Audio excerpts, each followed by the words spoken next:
Saudara Menteri Perdagangan era Presiden Jokowi Thomas Trikasih Lembong dan Sekjen PD Perjuangan Hasto Kristianto mendapat pengampunan hukum. DPR menyetujui pemberian abolisi dan amnesti yang diajukan Presiden Prabowo Subianto. Dengan pemberian pengampunan ini maka Tom Lembong dan Hasto dibebaskan dari hukuman. Dua terpidana yang baru dijatuhi vonis hakim, yakni mantan Menteri Perdagangan era Presiden Jokowi, Thomas Trikasih Lembong, dan Sekjen PDI Perjuangan Hasto Kristianto mendapat pengampunan hukuman. Tom Lembong mendapatkan abolisi atau seluruh proses hukum dalam kasus korupsi impor gula dihentikan. Sementara Hasto diberi amnesti alias penghapusan hukuman tindak pidana. DPR menyetujui pemberian abolisi dan amnesti yang diajukan oleh Presiden Prabowo Subianto. Berdasarkan pertimbangan, DPR menyetujui permohonan Presiden untuk memberikan abolisi pada Tom Lembong dan amnesti pada 1.116 orang terpidana, salah satunya Hasto Kristianto. Atas pertimbangan persetujuan DPR RI tentang pemberian abolisi terhadap saudara Tom Lembong. Persetujuan atas dan pertimbangan atas Surat Presiden nomor 42/07/2025 tanggal 30 Juli 2025 tentang amnesti terhadap 1.116 orang yang telah terpidana diberikan amnesti, termasuk saudara Hasto Kristianto. Menteri Hukum Supratman Andi Aktas menyebut pemerintah mempertimbangkan kontribusi Hasto dan Tom Lembong kepada negara. Selain itu, pemberian abolisi dan amnesti kepada Tom Lembong dan Hasto untuk merajut kebersamaan dengan seluruh elemen politik bangsa. Pertimbangannya sekali lagi dalam pemberian abolisi ataupun amnesti itu pasti pertimbangannya demi kepentingan bangsa dan negara. Kondusivitas dan merajut rasa persaudaraan di antara semua anak bangsa dan sekaligus mempertimbangkan untuk membangun bangsa ini secara bersama-sama dengan seluruh elemen politik, kekuatan politik yang ada di Indonesia. Jadi itu yang kami ajukan kepada Bapak, tentu dengan pertimbangan-pertimbangan subjektif yang saya sampaikan bahwa yang bersangkutan juga punya punya prestasi ataupun punya kontribusi kepada Republik.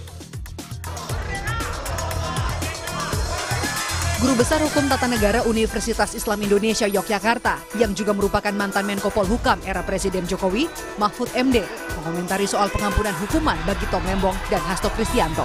Mahfud menilai pemberian amnesti dan abolisi yang diusulkan Presiden dan disetujui DPR adalah bukti kuat kalau hukum tidak boleh menjadi alat politik. Teriakan masyarakat yang bersumber dari public common sense tentang rasa keadilan sekarang membuahkan hasil. Saudara Hasto Kristianto dan saudara Tom Lembong yang keduanya telah divonis dijatuhi hukuman penjara oleh pengadilan negeri, sekarang mendapat amnesti dan abolisi yang artinya keduanya nanti harus dibebaskan. Ini bisa dilihat dari pengumuman atau jumpa pers yang dilakukan oleh Wakil Ketua DPR, Pak Dasko Ahmad, yang menyatakan DPR sudah setuju atas usul Presiden melalui dua surat, yaitu surat untuk 1.116 orang diberi amnesti dan satu orang, yaitu Tom Lembong, diberi abolisi. Saudara Hasto termasuk yang diberi amnesti. Tapi yang terpenting sekarang jeritan hati nurani masyarakat agar hukum tidak dijadikan alat politik. Agar hukum itu ditegakkan hukum sebagai hukum. Bukan karena pesanan politik, sekarang memberi harapan baru kepada kita bahwa hukum akan mulai ditegakkan dan mudah-mudahan ini akan berlanjut. Kuasa hukum Hasto Kristianto merespons amnesti yang diberikan Presiden Prabowo. Lewat pesan yang diterima Kompas TV, tim kuasa hukum Hasto, Yohanes Tobing berterima kasih pada putusan Presiden yang menggunakan hak prerogatifnya sesuai dengan Undang-Undang Dasar 1945 Pasal 14. Namun, Yohanes bilang pihaknya menyerahkan segala prosesnya pada pengadilan dan jaksa penuntut umum. Abolisi adalah hak istimewa dalam pemberian dan penghapusan tuntutan pidana kepada terpidana. Mengutip Kamus Hukum Dictionary of Law Completed Edition tahun 2012, abolisi adalah hak untuk menghapus segala konsekuensi dari vonis pengadilan, termasuk menghapus tuntutan pidana bahkan meskipun hukuman sudah dijalani. Pemberian abolisi harus dilakukan dengan memperhatikan pertimbangan Dewan Perwakilan Rakyat Indonesia. Pemberian abolisi diatur dalam Pasal 14 Undang-Undang Dasar 1945 dan Undang-Undang Darurat Nomor 11 Tahun 1954 tentang amnesti dan abolisi. Masih dari sumber yang sama, amnesti merupakan pengampunan atau penghapusan hukuman yang diberikan kepala negara kepada seseorang atau sekelompok orang yang telah melakukan tindak pidana tertentu. Amnesti dapat diberikan tanpa pengajuan permohonan terlebih dahulu. Dengan pemberian pengampunan ini, maka Tom Lembong dan Hasto Kristianto dibebaskan dari hukuman. Tim Liputan, Kompas TV.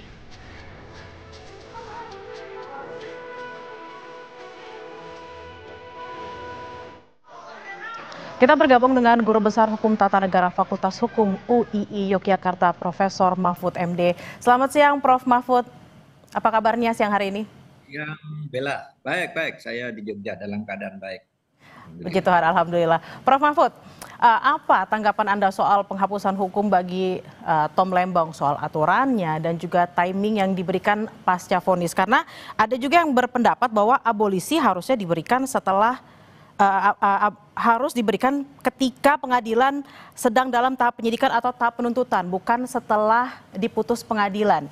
Bagaimana pendapat Anda, Prof? Ya, pertama kalau kesan saya merasa sangat gembira ya. Di malam juga tidur dengan nyaman, tidak terhantui oleh pikiran-pikiran lain yang yang agak buruk, tapi semuanya menjadi manis rasanya. Jadi benar nih yang dilakukan oleh Bapak Presiden, karena proses pengadilan terhadap Tom Lembong dan Hasto itu kan jelas sekali sangat politis, bukan hukum gitu. Dan nampaknya dipaksakan untuk keduanya. Dan oleh sebab itu, lepas dari soal definisi, kalau definisi ada yang mengatakan seharusnya diberikan dalam penuntutan sebelum vonis dan sebagainya. Itu teorinya begitu. Bahkan teori tentang amnesti dan abolisi itu di Indonesia sudah lama tidak menganut teori, tapi menganut praktek yang berlaku yang tidak sama dengan definisi yang tadi kata Mbak Bella itu tidak benar. Seharusnya saat dituntut sebelum divonis itu enggak. Amnesti itu aturannya sebenarnya teori dasarnya adalah satu pemberian pengampunan sebelum diproses pengadilan. Amnesti. Kalau abolisi ketika sedang diproses. Nah, tetapi dalam praktek di Indonesia amnesti itu, terutama sejak zaman Pak Habibie, dulu orang sudah divonis, sudah lama di penjara pun diberi amnesti, seperti Bintang Pamungkas, gitu, Muchtar Pak Pahan, gitu. Dan oleh sebab itu tidak perlu diperdebatkan lah soal definisi-definisi itu. Yang Anda kutip tadi dari Kamus Umum tentang arti amnesti dan arti abolisi itu benar, tetapi juga tidak dilanggar sama sekali oleh keputusan Presiden untuk memberi amnesti dan abolisi ini. Itu aja. Jadi kita harus sambut gembira. Kedepannya hukum tidak boleh lagi memberi kesan dipaksakan karena pesanan politik. Itu kan tidak bisa dihindari bahwa ada kesan pesanan politik. Apalagi kemudian vonis hakimnya itu ngaco gitu ya. Terasa sekali bahwa itu didikte oleh kekuatan politik di luar independensi dirinya. Itu yang terjadi misalnya pada vonis Tom Lembong maupun pada Hasto. Begitu Mbak Bella, kita bergembira ada pembebrakan hukum. Bergembira tidurnya bisa lebih nyenyak daripada hari-hari sebelumnya. Nah, kaitannya soal timing nih Prof, kan baru banget di dua-duanya divonis minggu lalu, kurang lebih minggu lalu. Lalu di minggu ini sudah ada langsung keputusan untuk abolisi dan juga amnesti. Bagaimana Prof melihat bahwa ada timing yang cukup singkat di balik keputusan ini?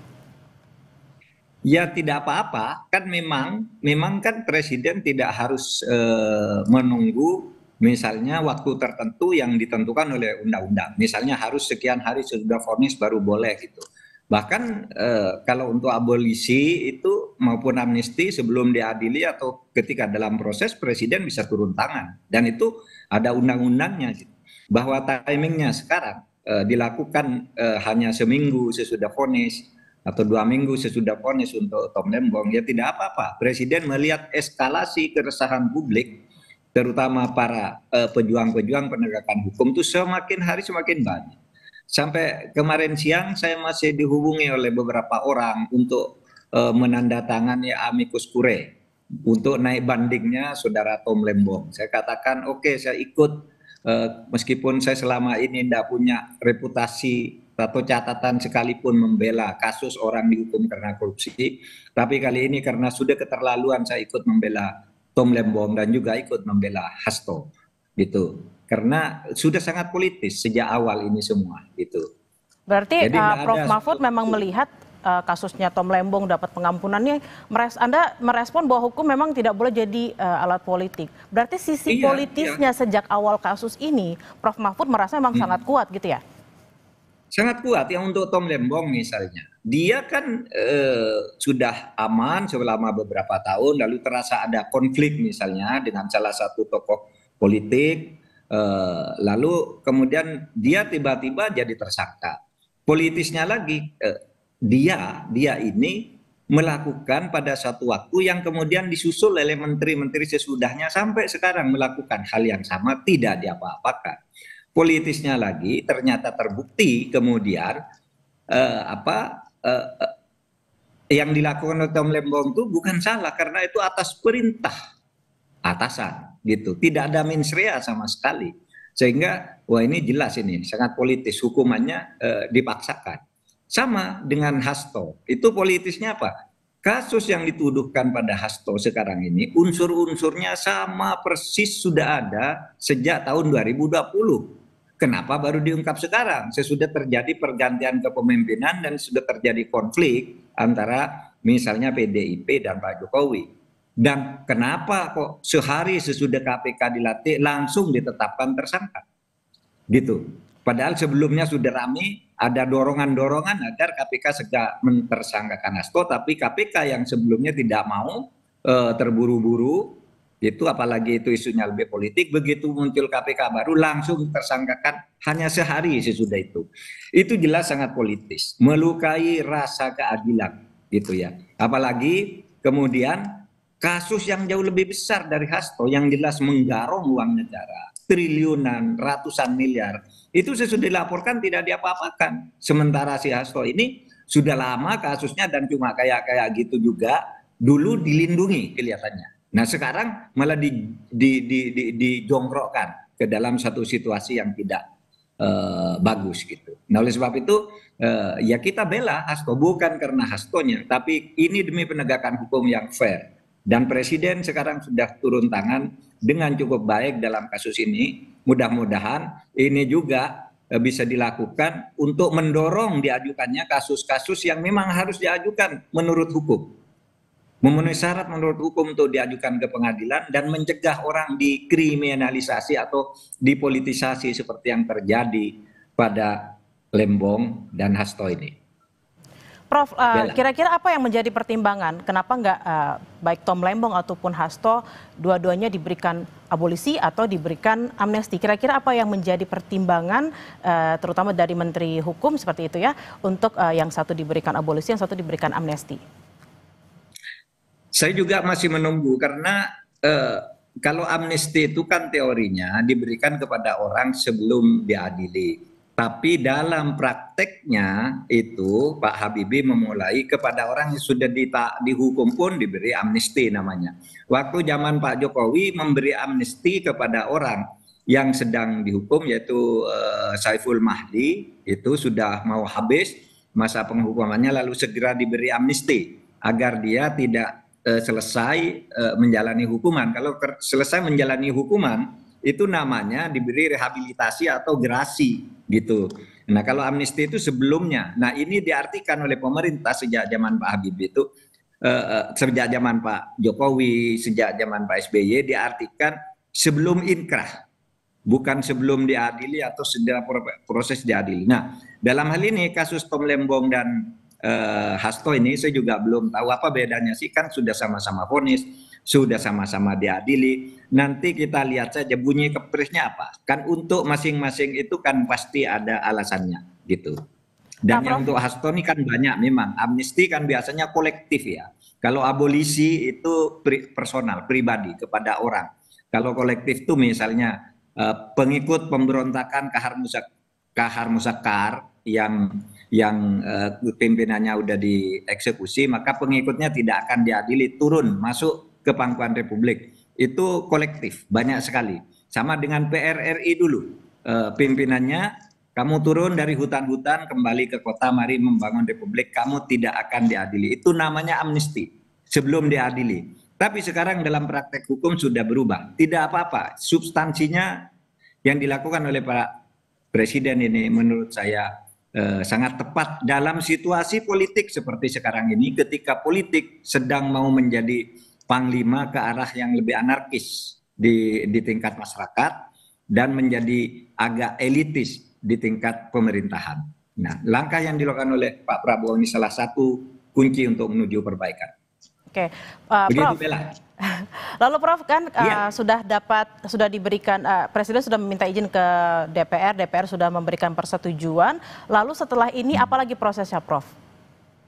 Tinggal kepres. Kalau pengalaman saya dulu waktu memberi amnesti pada Saiful Mahdi di Aceh, dia itu dulu dihukum karena mengkritik fakultasnya melalui medsos gitu, bahwa medsosnya tidak benar gini, lalu dia diadili memfitnah, kemudian dihukum. Kira-kira kurang seminggu sebelum dihukum, kita mintakan amnesti agar hukuman itu dianggap tidak ada. Karena kalau seminggu sesudah itu dia lepas hukuman, berarti dia tidak bisa amnesti. Yang dia bisa minta adalah rehabilitasi atau gerasi gitu. Nah, kalau gerasi itu harus mengaku bersalah. Oleh sebab itu waktu itu kita kejar gitu. Nah, jadi tidak ada masalah Mbak Bella. Ini tinggal implementasinya nanti kita lihat kepresnya. Karena kalau memberi amnesti dan abolisi menurut pasal 14 ayat 2 Undang-Undang Dasar itu memang minta pertimbangan DPR. Tadi ada yang menyebut-nyebut bagaimana Mahkamah Agung, bagaimana Jaksa Agung. Tidak perlu. Kalau amnesti dan abolisi tidak perlu pertimbangan Mahkamah Agung. Kalau gerasi dan rehabilitasi baru minta pertimbangan Mahkamah Agung. Kalau Presiden itu secara internal biasanya paling manggil Jaksa Agung, Menteri Hukum dan HAM ditambah Kapolri. Gimana ini gini, saya buat ini, cuma itu lalu disampaikan ke DPR. Tapi itu tidak ada sebenarnya keharusan ditempuh menurut konstitusi minta pertimbangan ke Jaksa Agung atau polisi, tapi di internal kepresidenan sendiri biasanya manggil menteri-menteri dan Jaksa Agung dan Kapolri biasanya. Gitu, Bella. Prof, ini juga ada obrolan, ada perbincangan, terutama mungkin di media sosial dan mungkin juga di masyarakat kita ya. Bagaimana dengan rasa keadilan terhadap orang-orang yang juga mungkin ya terkena kasus-kasus yang dianggap politis, tapi karena dia tidak high profile, lalu dia tidak mendapatkan rasa keadilan. Bagaimana Prof memandang hal ini? Nah, itu tugas kita, tugas masyarakat ya, untuk terutama para pejuang hukum, dan itu sebenarnya banyak kok yang tidak high profile itu. Seperti yang saya sebut Saiful Mahdi yang di Aceh itu, siapa yang tahu dia tiba-tiba sudah dihukum, sudah hampir selesai hukumannya padahal tidak salah. Gitu. Kita turun, asal masyarakat berbicara. Sama juga dengan Nur Hayati yang di Cirebon itu, di Jawa Barat itu. Kan gitu, dia ditersangkakan padahal dia tidak melakukan apa-apa. Dia bukan siapa-siapa, dia hanya bendahara seorang lurah. Lalu tiba-tiba dijadikan tersangka, katanya korupsi karena baru melaporkan lurahnya korupsi, sudah berhenti jadi lurah. Waktu jadi lurah dibiarkan gitu. Kan akhirnya kita turun tangan, bebas juga. Gitu. Banyak juga orang-orang yang bawah. Nur Baik misalnya, itu kan orang tidak terkenal juga. Prita Mulyasari juga misalnya. Kalau masyarakat bersuara, maka bukan hanya orang yang high profile, yang low profile juga bisa dibantu. Oleh sebab itu kekompakan kita di dalam bagaimana menghayati negara hukum Indonesia ini. bagaimana kita harus menghayati negara hukum di Indonesia dan agar jangan ada lagi nih politisasi dalam hukum. Jadi kita semua masyarakat harus terus bersuara apabila menemukan ketidakadilan dalam hal apapun. Terima kasih atas waktunya siang hari ini Prof. Mahfud MD, Guru Besar HTN UI Yogyakarta. Sehat-sehat selalu Prof. Sehat, Bella. Makasih. Dan